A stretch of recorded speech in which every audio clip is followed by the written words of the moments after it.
भारत की भौगोलिक स्थिति ऐसी है कि हमारे दो तरफ दुश्मन है, पाकिस्तान एक और चीन, जिन दो देशों से हमने अपने अब तक के इतिहास में युद्ध भी लड़े।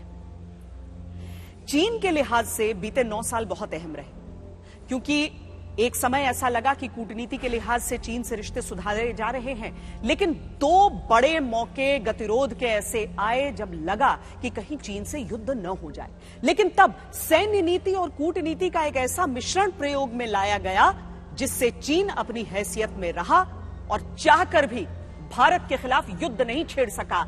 ये 9 साल चीन के सामने भारत के नए रुतबे, नए हौसले की भी कहानी कहते हैं। भारतीय सेना के पराक्रम में कभी कोई कमी नहीं रही,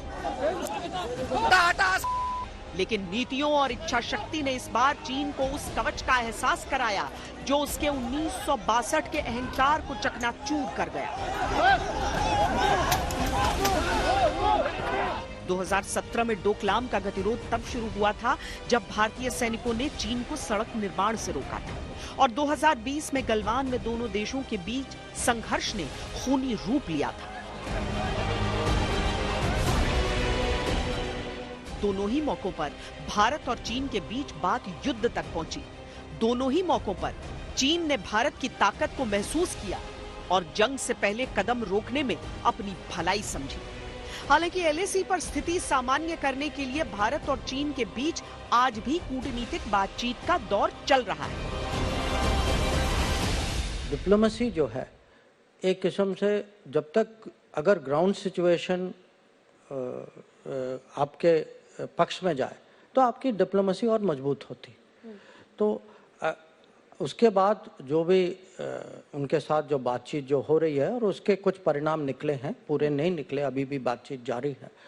इसीलिए निकले हैं क्योंकि हमारी डिप्लॉयमेंट हुई है, और हमारी डिप्लॉयमेंट हुई है, हमारे जवान खड़े हैं, और माने उनका जो ताकत, जो साहस जो उन्होंने दिखाया है, उसकी हमें प्रशंसा करनी चाहिए, क्योंकि हमारी डिप्लोमेसी जो है उनके योगदान से चलती।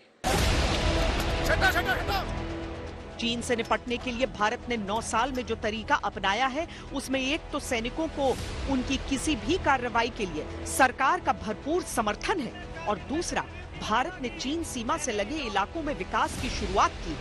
एलएसी के करीब सड़कों का निर्माण हुआ है, चीन की आपत्तियों को नजरअंदाज किया गया है, आधुनिक हथियारों की तगड़ी तैनाती की गई है, और टनल समेत तमाम तरह के इंफ्रास्ट्रक्चर का विकास किया जा रहा है। 13,000 फीट की ये ऊंचाई है, और जो इंजीनियर्स यहाँ पर कार्यरत हैं, जो मजदूर यहाँ पर कार्यरत हैं, हर एक व्यक्ति दिन रात यहाँ पर सर मेहनत में जुटा है। यस मैडम, एकदम। ये टनल के अंदर बताते हैं कि 5 डिग्री और कम हो जाता है तापमान। हाँ मैडम, 5 डिग्री माइनस इससे ज्यादा कम रहता है अंदर। ठंड यहाँ क्यों लग रही है? कितना टेम्परेचर? एक्चुअली क्या है ना मैडम, ये अब टनल ओपन हो चुका है, तो हवा का जो विंड प्रेशर होता है एक साइड से जाता है, दूसरे साइड से निकलता है हवा के डायरेक्शन। अभी क्या टेम्परेचर हो गया? अभी -8। और उसमें ये सब काम कर रहे हैं? ये काम कर रहे हैं मैडम। और सर ऑल्टीट्यूड से कितना असर पड़ता है जब कोई काम? ऑल्टीट्यूड से मेनली ब्रीदिंग का प्रॉब्लम पड़ता है मैडम, सांस लेने का, जो आदमी को थकावट ज्यादा होती है। जो काम एक आदमी करता है वहाँ पर 4 आदमी लगते हैं। दरअसल चीन से निपटने के लिए भारत ने बहुकोणीय नीति को अपनाया है। पाकिस्तान से अलग चीन से बातचीत के रास्ते को बंद नहीं किया गया, लेकिन किसी भी कीमत पर चीन के आगे भारत झुकता नहीं है। यही कारण है कि चीन ने भी भारत की ताकत को पहचाना और बराबरी पर बात करने को मजबूर हुआ। कोई किसी देश का राष्ट्रपति हिंदुस्तान के प्राइम मिनिस्टर को कुछ भी कह देता था, अब किसी की हिम्मत नहीं ऐसी। अब हिंदुस्तान को दुनिया में एक ब्राइट स्पॉट की तरह देखा जा रहा है। इसमें यूक्रेन से ऑपरेशन गंगा और 2023 में सूडान से ऑपरेशन कावेरी, इन सभी ऑपरेशंस में भारत ने केवल हिंदुस्तानियों को रेस्क्यू नहीं किया, बल्कि वहां फंसे विदेशी नागरिकों की भी मदद की।